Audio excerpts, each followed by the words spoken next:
હાલો નમસ્કાર સર, હું વીજળી વિભાગથી વાત કરું છું. હું આપની શું સેવા કરી શકું? સેવા નથી કરવી, તું એ બતાવ.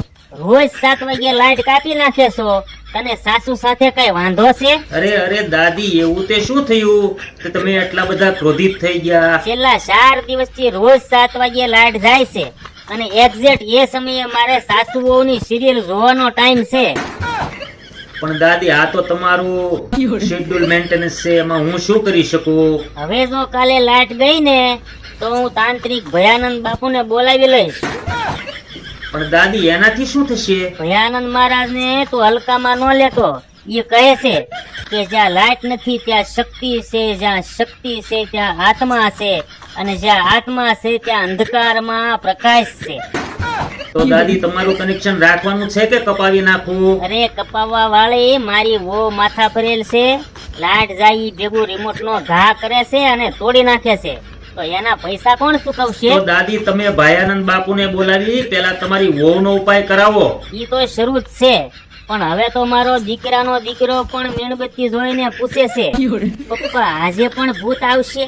જુઓ દાદી, અમે આજે ખાસ ટીમ મોકલીએ છીએ અને તમારા બધા પ્રોબ્લેમનું સોલ્યુશન લાવી આપીએ છીએ. જો તમે નહીં આવ્યા ને તો ભયાનંદ બાપુ લાઈટ નહીં આપે, પણ તમારા મીટરને શીખવી દેશે. શું શીખવી દેશે?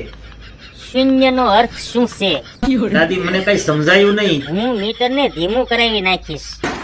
જુઓ, તમે કાયદો હાથમાં લેશો તો જેલ પડશે. તો બિચારા કેદીનું ધ્યાન રાખજો, નહીતર વાગી જશે. જેલ પડે ને એ પેલા બહાર કાઢી લેજો.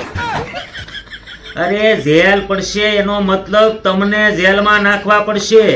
જો અમે તો હાહુ રોજ જેલમાં રહીએ છીએ. એ કઈ રીતે? અમે નાય ને રોજ શરીરે જેલ લગાવીએ છીએ.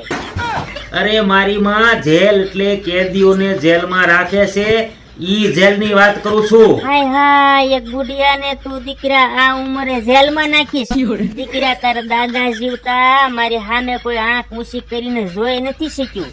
ખુદ તારા દાદાની પણ હિંમત નહોતી કે ઈ મારી આંખમાં આંખ નાખીને જોવે. કેમ ઈ સુરદાસ હતા? અરે મારા રોયા, તને અક્કલ છે કે નહીં? ઈ તો બિચારા બિન લાદેન જેવા એકદમ સરળ અને શાંત હતા. એને કોઈ દિવસ મને આઘી ખસ એમ નહોતું કીધું. બરોબર છે દાદી, તમે તો પહેલેથી લોંઠકા અને રૂપાળા તો છો જ ને. તું એ શેને હાવ? તો દીકરા ઘરે ચા પાણી કુવા કીધી આવીશ?